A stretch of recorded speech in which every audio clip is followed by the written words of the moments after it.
So welcome everyone to our September CAN meeting. I'm Ann Coffey, the CEO of CMPE and the coordinating host of CAN. I want to thank each of you for being with us this morning. Your presence is helping us stay connected. It's deepening our understanding of what is happening in our community and learning together. And CAN is a forum for nonprofit, social impact leaders, volunteers, funders, to hear about the most pressing issues and needs of our community. You hear from leaders across the region and experts from the field. It's a place to learn about substantive issues that impact our work and our community in deep ways. And we're delighted to have this fabulous panel with us this morning. And I want to thank each of you for taking the time to be with us. I know how busy you all are. And as a reminder, we will be recording the program portion of these sessions. The report out and discussion portion will not be recorded. And we ask that everyone stay on mute, as I've just mentioned, and put your comments and questions in the chat. Just because you're on mute doesn't mean you can't start participating and adding your voice to the conversation. And as you may know, CMPE is committed to ensuring that our program reflects the diversity of organizations of our community and the people in them. To that end, we would like to make sure we're reaching the voices from every corner of our nonprofit social impact sector, gaining insight from their wisdom and understanding their needs along the way. So in a minute, we'll put up a quick poll to help CMPE better assess and understand our audiences and participants. The key data will help us develop a deeper understanding of which voices we are attracting, and perhaps more importantly, which voices we are not. So rest assured, the poll is anonymous, and any reporting using this data will be in the aggregate only and will not contain any personal identifiable information. So Merv, I'm going to ask if you'll put that up. It's a really quick poll, I think 3 or 4 questions. If you'll please just participate in that. I always love participating in that as well. So over the past year, we've been discussing public safety from a variety of angles. And as you also know, the purpose of CAN has never been to simply discuss topics, but to provide the impetus and inspiration to individuals and organizations to take action. So recently, Cassandra Timbo, one of our regular CAN participants, shared with the CAN co-host team her thoughts on taking action. So we've invited Cassandra this morning to share a couple of minutes about her thoughts and about her experience and how she has taken action. And later in the program, we'll discuss how we might lift up other stories and examples on how we can all turn what we learn at CAN into community action. But before I do that, Cassandra, is it appropriate to congratulate you? I'm not sure. Thank you. The word is out now. Okay, so I want to congratulate Cassandra. She has just, today I think it was announced that she's the new interim CEO of Cedar Lake. So congratulations, Cassandra, and thanks for being with us. I'll turn it over to you. Thank you, and good morning to everyone. See a lot of familiar faces. I've been joining the CAN sessions, I believe, since January or February of this year. And the comment that I passed along, and I appreciate Ann and Ed, Anthony, and Ashley for entertaining the feedback that I was given. Around May or June, I realized I had been attending these sessions, but I had not mobilized, I had not acted on what I was hearing in these sessions. And the thought just came, I wondered if others were already out there doing great things in the spirit of CAN, community action, in the spirit of CAN, and I just was a little slow coming to it. And so I've done some things since then. I've engaged with 2 schools. We'll be offering some services and expertise there. In light of the topic we've been covering, some of that will include things around conflict management, things around leveraging differences. I've also engaged with a local nonprofit ministry and set up to be a speaker in one of their forums, as well as there's a group of us looking to get together from our breakout group. So, I think as we go into the breakout rooms, we're encouraged to network. So just wanted to put that out there that, if there are others who are doing things directly in response to what we're hearing and exposed to in this forum, it would be nice to capture that. And we've had some discussions about how that will happen. I'll leave Ann to cover that but just wanted to put that challenge out there as well. I myself reflected and thought, wow, it took me until May or June to realize I really wasn't doing anything with what I was hearing. And the other thought was, we've had a lot of speakers come, community, organizers, people who are boots on the ground and passionate pleas. They have given us the information, connecting us to resources, places we can, lock in our community to add value. So that was the thought, that we have a way of understanding what are others doing who are attending these forums. And at the end of it, we're able to say there was sustainable change and impact in our community because we were here and we went out and did something as a result.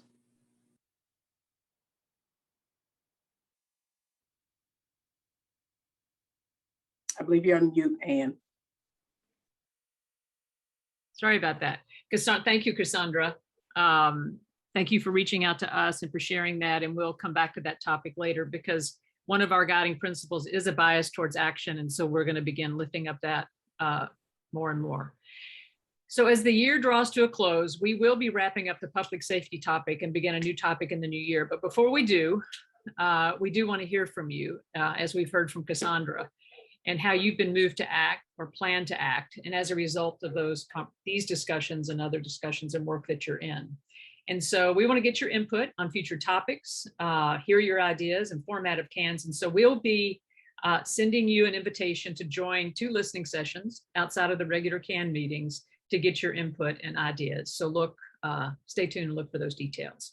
Okay, so that's enough of all of that.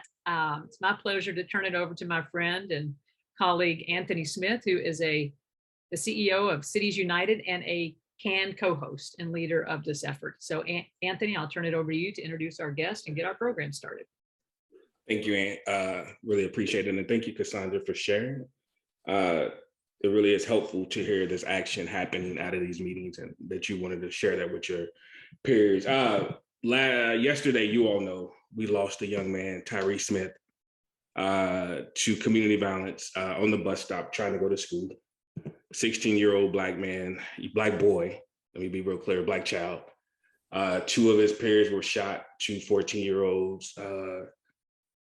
So this topic that we've been discussing for the last year and that some of us have been working on our whole lives really, really resonates even more today.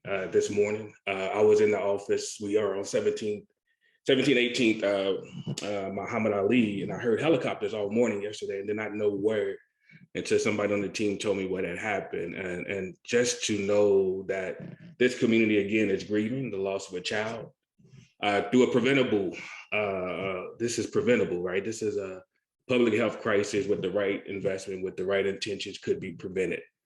We choose not to as a city and as a state and as a country because again, who it is that we lose to this issue. And if we're really not clear that this is about race, this is about who we care about and who we want to invest in the futures of. So it's just really heartbreaking to continue to have this conversation and not feel that we are being as intentional and purposeful as we should be. And we continue to talk about what we can do and what we should do. And study this issue and read reports of this issue, read about this issue, but do nothing different about this issue. So I've been calling, if anybody who's talked to me in the last 15 years know that this has been an issue that I've been pushing for, calling for, and asking folks to be different. I've been in multiple different spaces. I run a national organization that encourages mayors to think about public safety differently and encourage mayors to create safe, healthy, and hopeful spaces for young Black men and boys and their families. And at times it's frustrating as hell because of the lack of empathy and sympathy that people have for who we lose to community violence every day. So I just want to ground us in what this reality is and make sure that when we have this conversation, that we're having this conversation about not what has happened, but what is happening today. And what are we going to do different? I do also want to raise up that the Office for Safe and Healthy Neighborhoods and Russell, A Place of Promise, and some other folks are hosting a safe haven space, right? So this happens to a family, this happens to a community.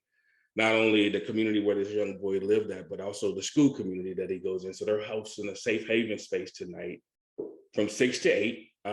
You don't need to be an expert in anything. You just need to show up and show you care for our kids and for our community. It's at Moore Temple Church, 2315 West Muhammad Ali. I'll try to drop a link in the box, but it's from 6 to 8. And it really is just a safe space for families and community to come and talk about this issue, cry together, grieve together. There's going to be therapists there. There'll be faith leaders there. There'll be hopefully community members there who just care, who are coming to support our kids. And this is long-term. We don't need it just today. These kids are going to be grieving and dealing with trauma for days to come and for years to come. And we cannot just think about Tyree. We got to think about the two who were also hit by bullets yesterday and how they heal. And we also got to think about the kids who were on the bus stop with them and their families. And it was heartbreaking to see the mom yesterday as she talked at the rally or at the remembrance.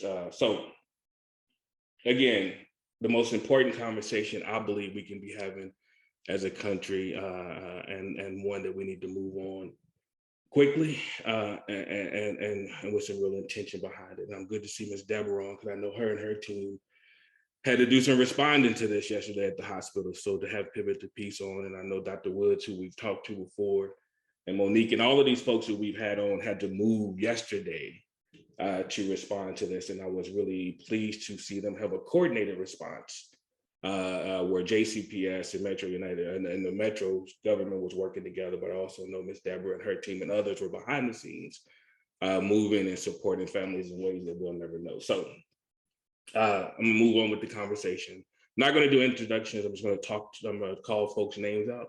I've asked Ed to drop their bios in the box. You can read those. But today we do have an important conversation looking at it from the state level, because everybody has a role to play in this. So you heard Councilmember Arthur say it yesterday, we all have a role and we all have a job and we all need to stand up to that. So we've talked to folks at the local level, we talked to folks who are on the ground level, and we also wanted to spend some time with our state folks and folks working at the state level, because you all too impact the way that we get to move and how things go. So I just want to make sure that we talk about that as well. So we have Couture Hearn with us, who is a policy strategist from ACLU. And also her work and her advocacy around the no-knock warrant has made impact at the local, state, and the federal level, where we will see more lives saved because of her advocacy and her support. We also have State Representative Lisa Wilner from the 35th District with us, and then also Senator Morgan McCravey from the 19th District. And y'all saw questions, and I got to shift them up a little bit because of where we are. So I will not start with the questions that you saw on the agenda. I want to start with you, Couture, really talking about where we are with yesterday and how we should move, and giving us some sense of how do we move and how does the city heal from the loss of of Tyree? Yes, good morning, everyone, and thank you, Anthony, for your leadership and you grounding us as we start this conversation. And yesterday, I did get to see Senator McGarvey down at the vigil, and since I saw him, I've been thinking, like, what the heck am I going to say today? It's a lot to be said, and it's a lot to be done, and my heart breaks for all of us as I get emotional right now.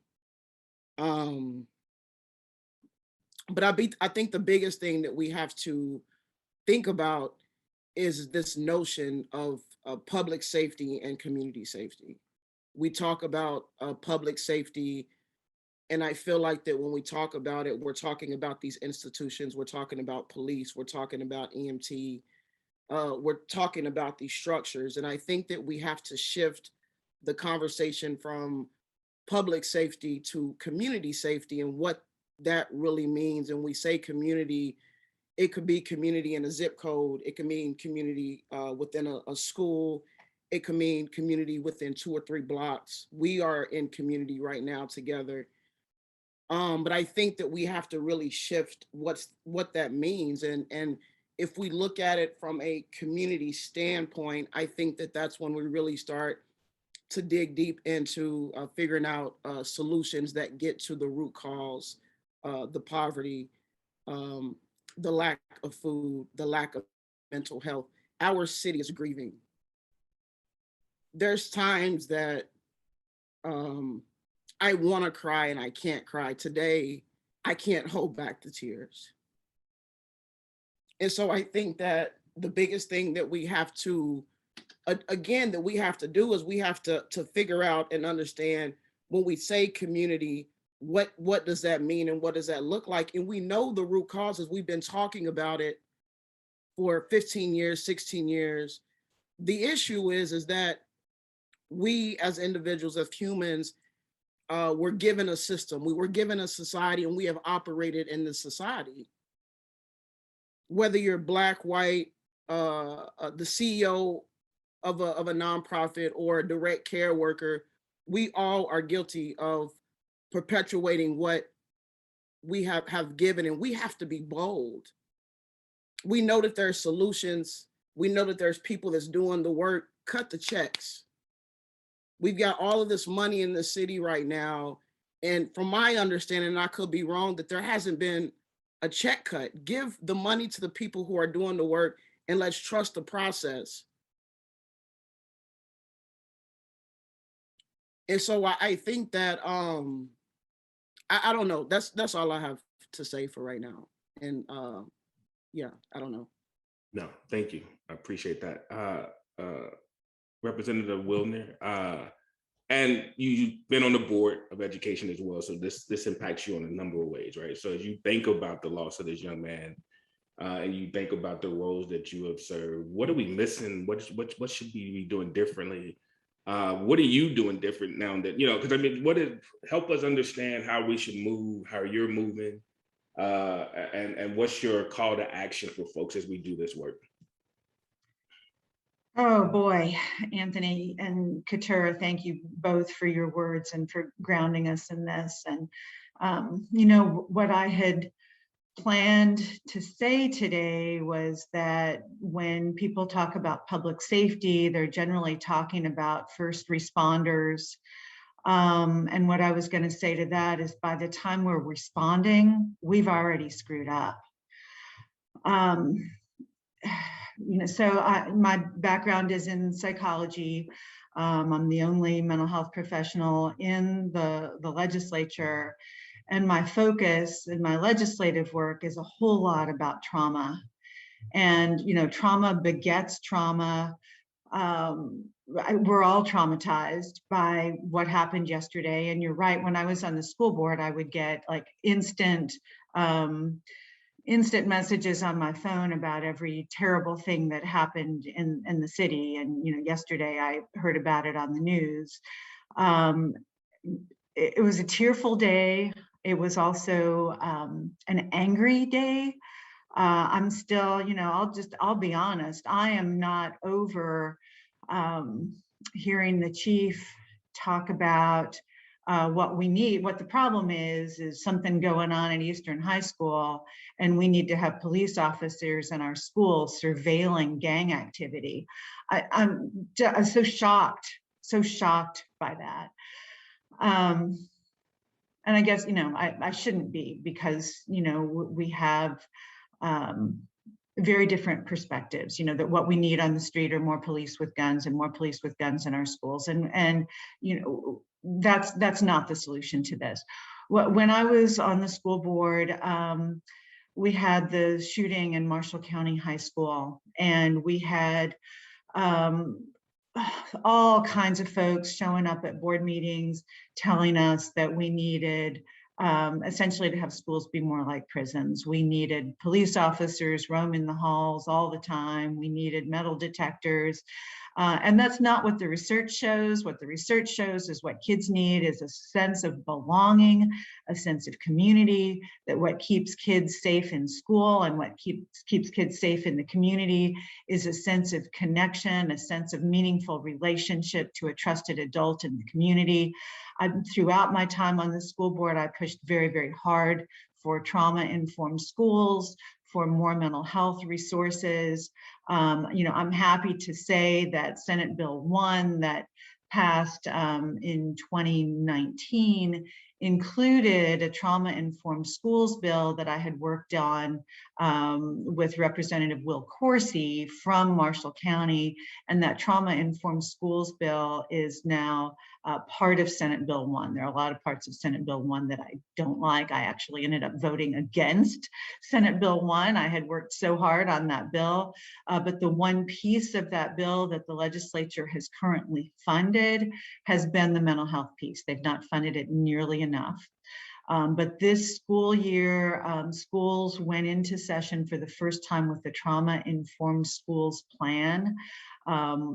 Every school district is going to implement that differently. There's not nearly enough oversight. There's not nearly enough funding. But that has been my passion. What happened yesterday, to blame that on what's going on at Eastern High School, and that the solution is more armed police officers in our school. Again, I'm still reeling from that. Thank you for that, Representative. And a lot of community members are pushing back on that. The community has been speaking loudly and clearly that that's not the way to go. Folks were in the streets for over 250 days because of that, right? So for the chief to stand there and make that assumption, I think is really, really wrong. And data and research shows that that does not make schools safer, right? And there's a national movement to remove officers from school and get more counselors and more mental health workers, right? So I totally disagree with the chief and totally disagree with that role model, and I feel you and hear you. And our knee-jerk reaction is always law and order, because that's what we know. And I gotta be honest, that's what white folks believe is what safety is. Black folks have been saying for years, police do not keep us safe. Right. Right. And to continue to have this conversation and to continue to disregard and disrespect what people ask for in their community, it's time for us to really change and listen. So Senator McCravy, so glad you're here. I really want to give you space and time just to reflect on yesterday, talk about, how it's impacting what you're thinking about. I know it's only been about 24 hours, but I know people have called and people are asking and people are pushing, and then we'll get to what we need to do on the state level. But I just wanted to really ground this in who we are, and personally, because it impacts all of us. This kid might not have been our kid, might not have lived in your neighborhood, but he was our kid, so. No, and thank you guys for having me. And Katura said, we ran into each other last night at the vigil, and she gave me a hug, and she said, what are we going to talk about tomorrow? And I practically collapsed at that point. The idea of talking about it is tough at this point. We all have reference points and different reference points and how we come at things. And yesterday I was taken back a long time. When I was a senior at Manual High School, there was a young man at our school, Quentin Hammond, who was shot and killed on the second day of school at the bus stop, waiting to come to school. We found out about it in second period that day. And to think what those kids at Eastern High School are going through. To know now as a parent, not just taking me back to my high school days, but as a parent, that there's families in Jefferson County who their babies aren't coming home from school. That's not something any of us can tolerate. And to your point, Anthony, the typical response hasn't been working. And so I went through, I'm sure like a lot of you, a range of emotions yesterday. I was sad, and then I was angry, and then I was fired up, and then I was fed up. And I think it's natural to go through that range of emotions and say, now what can we do? Right. And I think it's important, and for your all's call to action, say, what can we do? From a state perspective, there are limits on what the state can do, but that should never be an excuse. We have a platform, we have a budget, we have resources. We should use those in the most productive ways possible. And I think that the data is out there. If you don't like the data, the voices and the stories are out there.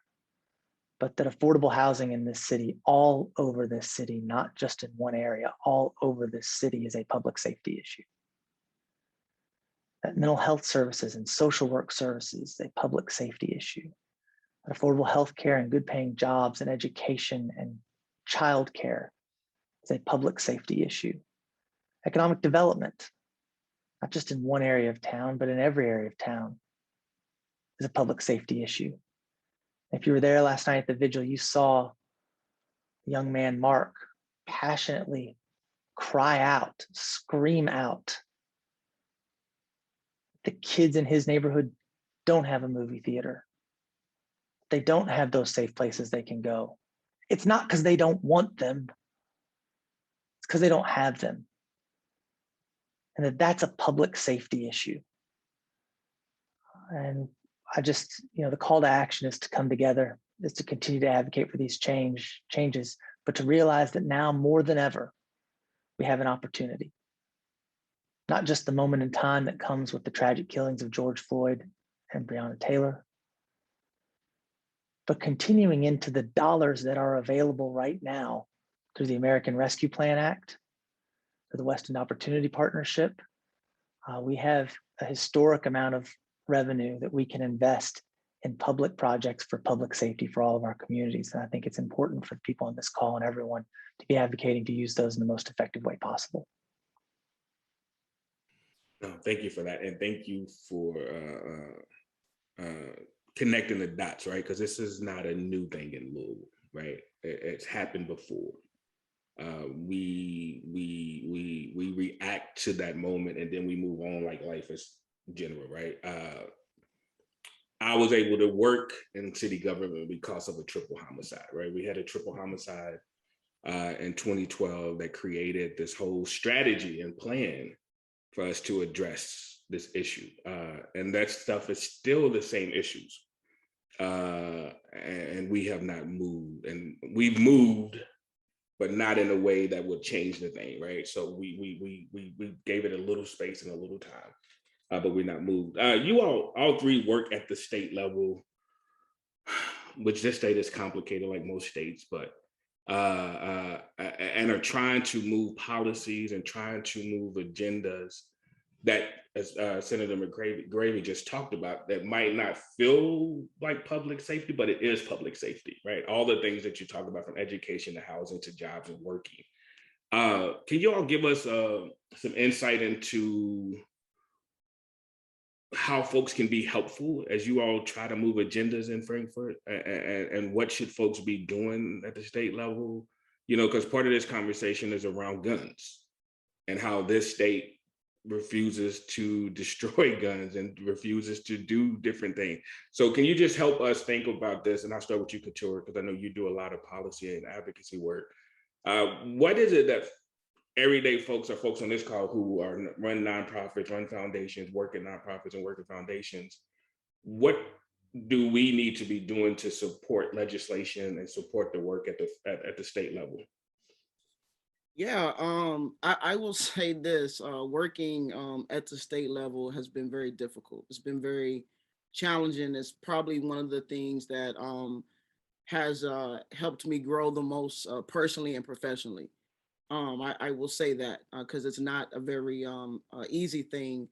What I would recommend folks do is to build relationships with whoever your legislator is, whether it's your senator or your House rep. I think it's important that we as individual citizens know who those people are. We start to engage with them. And I think that what people don't get and understand is that they are the ones who literally say, I am going to file this bill or I'm not going to file this bill. A lot of the things that they decide to file come from their constituents. And so it is our duty, our civic duty, to know who that person is and to start to build a relationship with them. And what I found from the Democrats and the Republicans, they want to hear from people. I feel like that we're starting to see a shift, and they know that they are not the experts in everything. They are the experts in whatever their thing is, Representative Wilner, as she talked about, she is an expert in education. There are other things that she is not well versed in, but she will open her door and she wants to learn. And for the most part, I will say a lot of folks are that way. Another thing that I would encourage folks to do, because we talk about, oftentimes we hear that the issues in Louisville is a Louisville issue. That is not true. When you go and you start to talk to people in Lexington or in Paducah or in Richmond or in Georgetown, in Martin County, the issues are the same. And so I also recommend that if you have friends or family or colleagues, or if there's another nonprofit or another professional that is doing the same work or similar work across the state, start to build community in coalition with folks across the state. It's going to take that power of us connecting and getting and learning the issues that they have in Western Kentucky. It's the same, it just looks different. When you talk to people, it's the same issues, it's just going to look slightly different. And so I think that building that that connection and that coalition with our other Kentuckians and build power and start to talk to our elected officials is the best way to do. And then also we have to identify people to get in these seats, whether it's on the school board, whether it's the local level, on the council level, whatever elected position there is, we have to start identifying our own people to run, train them up, whether it's young people or other leaders, figure out what they need. And we have to get our people who share the same values and similar values that we do in these positions of power. And then again, we as individuals, we just have to be bold. It's our turn to be bold. Last year, I had a chance to interview Dr. Angela Davis, and one of the things that she said is that we can no longer sit back and wait.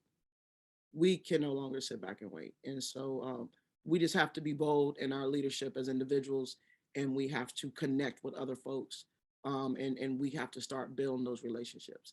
And I will say it's very difficult working in Frankfort, but once you sit down and talk to people, a lot of times people are saying the same things. And that's the hard work, is having those conversations and building relationships, because it's a lot of emotional labor. But once you do that, oftentimes you can figure out and understand that sometimes if we are saying the same thing, we just have to find what is the connection, what's the value, and figure out and go from there. No, that's helpful. Relationships matter, and building those across the state is really, really important. Senator, same question. What, as you do your work, talk a little bit more about the TIF a little bit too, right? Where and how can folks get engaged? What does that look like? And how do folks get their voices heard in this work that you're trying to move up in Frankfort? Sure, no, I really appreciate that. I loved what Katura said about relationships and building those relationships. It's important. And to contact your representatives and senators is incredibly important. First of all, we like it. I mean, you're our boss. We want to hear from you. And there's two types of people that live in a community. You've got residents and you've got citizens. And I would encourage everybody to be a citizen. A resident is someone who just kind of goes about their business and lives someplace. A citizen, someone who gets involved and shapes the community. And that's how you do things. In Frankfort, you see people all the time, and Lisa, you can maybe back me up on this. It's when people call their representative, we don't have staff. You get us. And so all of a sudden they print off these phone messages on green slips of paper, which we very creatively call green slips. And you'll see a legislator walking down the hall with 25 or 30 of them, waving them in their hand, saying, oh my gosh, I've gotten all these calls from my district on this issue. Just 30 people. How do you get to 30? It's 1 + 1 + 1 + 1 + 1 + 1. You've got to be one of the people who calls. So have your voice heard. You asked about a couple of policies, that initially, Anthony, I'll get to the West End Opportunity Partnership. We've got to handle this, and we've got to work in Frankfort a lot. We've got to take care of all the public safety aspects we discussed. I also think it's interesting, right? Building these relationships. Let's talk about it. We just saw the Kentucky General Assembly say that the state should not have power to issue a mask mandate, particularly in our schools. We're talking about school kids right now today. Okay, they said it needed to be local control. But there's a law in Frankfurt right now that says localities cannot pass their own gun laws. Local control is good enough to keep our kids safe in school. Shouldn't it be good enough for a locality to help determine some of its own firearm laws? And I think that's an example of one where that's a hard question that needs to be asked. Look, it's great. We ask it. Representative Wilder and I ask it a lot. But having people, you all having the citizens ask for it is important too. On the West End Opportunity Partnership, I think this can be a historic opportunity because what it does is it creates revenue that will be invested in a community-led, community-driven board that is by, of, and for the community. I think there's some confusion about how it works right now. I see Val on the call. I know you've got a lot of experience with TIFs. This is unlike most TIFs. Most of the time, a TIF is used to finance a particular project. So people think of the Yum Center. You put the Yum Center downtown, and they help finance the Yum Center with the idea that it being there will generate more tax revenue in an area. This TIF is just saying they're measuring how many taxes are generated in West Louisville right now. This year, all they're doing is measuring how many dollars in taxes, sales tax, occupational tax, property tax are generated in West Louisville. This is a really low number, but I went to law school, so I didn't have to do math. Let's just say it's $100. Let's say it's $100 in total tax revenue from West Louisville. It's many multiples of that. Let's say it's $100. Then let's say next year in 2022, there's $101 in tax revenue generated. Well, $100 is the base. That stays the same. The difference between $100 and $101 is where that tax increment financing comes in. And the West End Opportunity Partnership gets to collect 80% of the new taxes generated over the life of the TIF for 20 years. The reality is that no funds will be seen from that probably until the summer of 2023 at the earliest. By the time you measure this year, by the time you measure next year, and then start to collect, we all know taxes are due April 15th of the following year. You're looking at summer of 2023 as the earliest. That gives the board the opportunity to be set up. Right now, there are 12 members on the board, and they are selecting 9 members, one from each of the 9 neighborhoods in the community, to be on the board. There's a 9-member advisory board that's going to be selected as well. So 21 voting members, 9 non-voting members. That gives 18 members right there that are from the board of the 30. And then there are 2 members on there who don't have to have any affiliation whatsoever with any group. And you know, the idea there was when the board self-perpetuates, it won't be politicians choosing the board, it'll be hopefully community members choosing the board, that you will have a majority of voting residents on the board, and of course, plus the advisory board, which is what we're wanting it to be, a community-led, community-driven board. You got to get involved. There isn't a set application process. Anybody can be chosen. The one requirement, and I think, Anthony, it might have been you who gave me this idea, is that one of the 9 residents must be younger than 30 when appointed to the board. We want to make sure that we have youth voices on there as well, particularly when you look at some of the changing demographics in West Louisville. But on top of the money, because we know there's going to be a wait time until 2023, that we are raising $30 million of private public funds to begin an investment. There's no strings attached.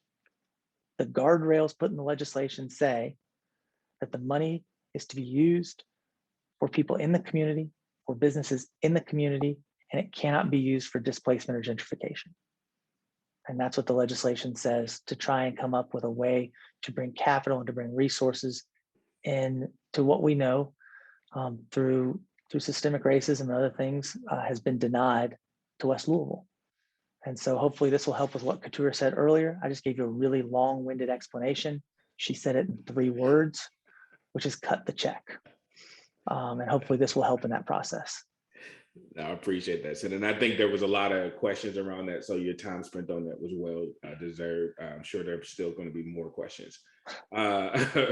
Representative Wildner, as you do your work at in Frankfurt and know how it impacts Louisville, as you think about the next session and all of that work, what do you need and how can folks be supportive and how do we pay attention? But I do want to make sure that one thing that Senator McGravy talked about was the gun stuff. We got to pay attention to that because we should be able to have more local control. So there's work to be done on that. But you know, it's a hard one because people think you're taking away their rights when you're really not. You're just trying to save kids and save folks from dying. So think about that work. But Representative, can you talk a little bit about? Yeah. So Senator McGarvey and I work, he's actually my senator, and we work together on, a lot of issues, a lot of legislation. So it's, I'm gonna contradict him on one little thing, and that's just the word citizen. There are folks in my district who cannot get citizenship, who desperately would like to be citizens. Their kids may be citizens or may be trying to get citizens. They can't vote for me, but I represent them as well. And I encourage folks who are not able to, get their citizenship to understand that they still have a voice in Frankfurt. And that's just incredibly important to me. So the citizen is a little bit of a trigger word for me. And, when I always want to, I hope gently and respectfully, ask people to maybe come up with different language for that. So I will say Kentuckians, I will say people in my district, but I avoid the word citizen because it excludes a whole lot of folks who don't choose to be excluded. So you guys are nonprofit leaders and you rely on grant monies, you rely on contributions, and that sometimes means, I think, staying away from controversial issues. But the public safety issues, the community safety issues that we're talking about here today, racial injustice, economic injustice, housing injustice, lack of opportunities, lack of safety in many parts of the community. I think, that is going to affect your organizations. Your mission is already affecting the people that you serve in your organizations. And I would call on the nonprofits to be bold. Nonprofit leaders are really great at understanding data. You have to know the data from your organization. You have to present it to grantors. You have to present it to potential donors. And you can understand the data. There is going to be, already is, but a major knee-jerk reaction to, we need more policing. We need police in schools. There's going to be a major call in Jefferson County Public Schools. There's going to be a major call to the legislature. And yes, get to know your senator, get to know your representative, build those relationships, but your organizations also, your positions are so important. I have a great relationship with Keturah, but I also have a relationship with the ACLU, and I respect Keturah as an individual, but I also am very interested in what her organization has to say. Legislators are going to be interested in what your organizations have to say and the positions that you take organizationally, not just as individuals. And to have this audience right now and to be able to say that to you in this moment feels really important to me. And I really want to encourage and empower and beg actually of you to take bold stands, to look at what the data says. The data does not say that police officers in schools with guns is helpful to our kids. It does not say that that's what makes our communities safer. That does not say that that's how we become safer in our communities. Understand that data, lift up those voices, and the folks in Frankfurt, whether they're your individual representative or senator or not, need to hear from you, need to hear from your organizations about what the research, what the data, what the science says. And this is a critical moment for that. We got the Trauma-Informed Schools bill in place, because of the horrible, horrible tragedy in Marshall County. And while, you know, any of us on this call would do anything to go back in time and to make that not have happened, just like we would make yesterday not have happened, would do anything if we could bring that child back. If we could prevent the kids on the school bus from pulling up at a crime scene, at a murder scene, we would do anything for that. But it has happened, and we need to use that as an impetus for action to lift our voices individually and organizationally. No, thank you for that. And thank you for pushing us to be bold and empowered to use our organizational brand and organizational weight as we advocate for issues. We got time for a couple of questions from the folks. So if you had a question, either raise your hand or just come off of mute. And you could direct it to all three, or you can direct it to an individual, but we got time for questions.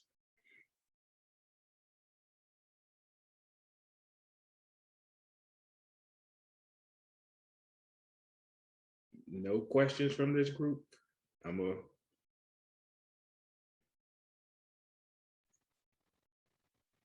Maybe I've scared them, Anthony. Okay. Go ahead, Val. I'm always up for a challenge.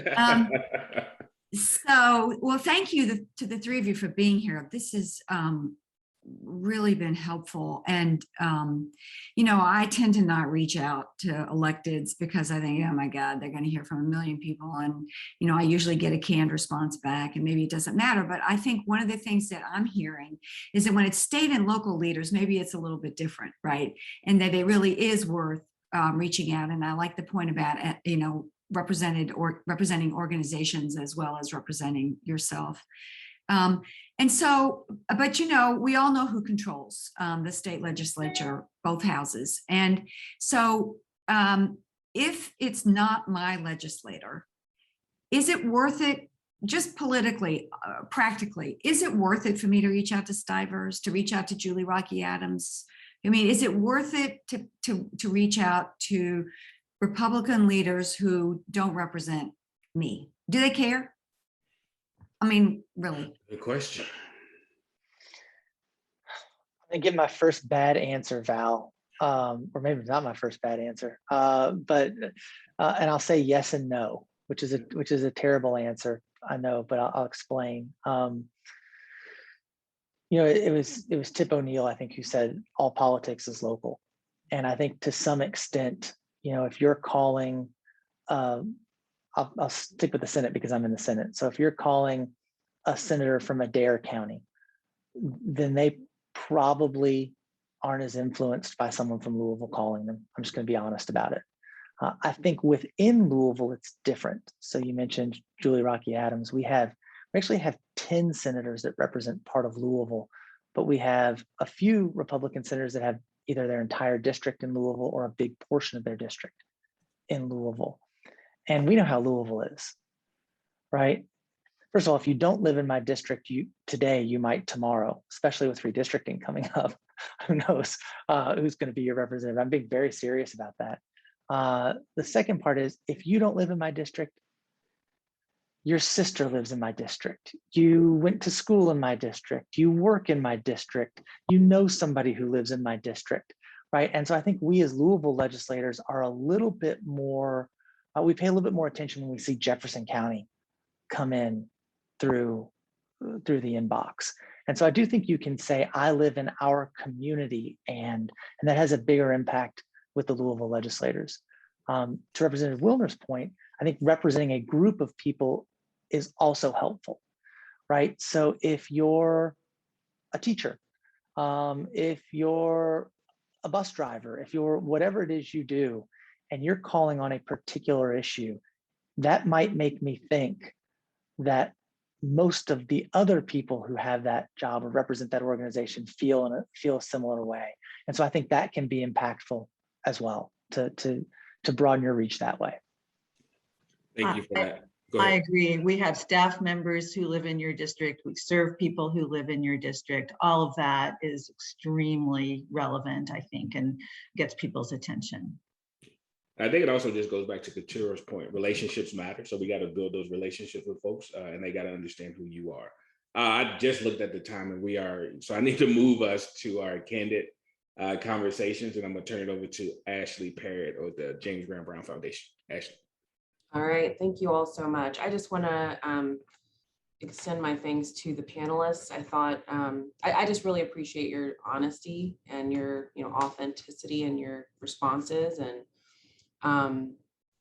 being able to demonstrate, your emotions behind this. I feel like particularly in the political world or policy world, people have been trained to kind of hold that back, that's not, that's not appropriate or whatever. But, if you don't show that emotion, then, it's just not real.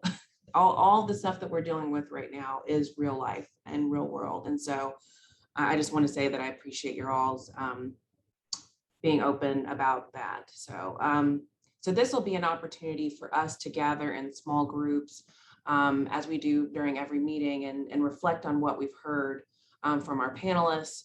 It also give us an opportunity to reflect on some of the events that have been happening, like the event that happened yesterday, and how we're feeling about that.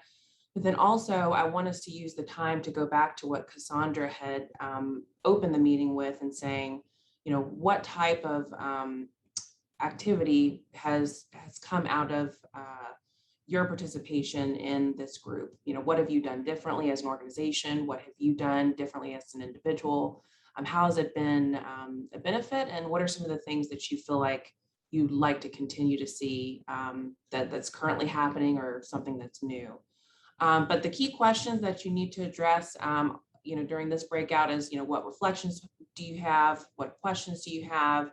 What more would you like to know? And specifically, how can nonprofits engage with the Kentucky legislature to increase public safety? So those are the key questions, but considering where we are in the world today, I want it to also be an open space for you to just have a more open dialogue for however you see fit. So we have about 20 minutes for these conversations. We'll come back as a large group, have some group reflections on what we discussed, and then we'll close out the meeting.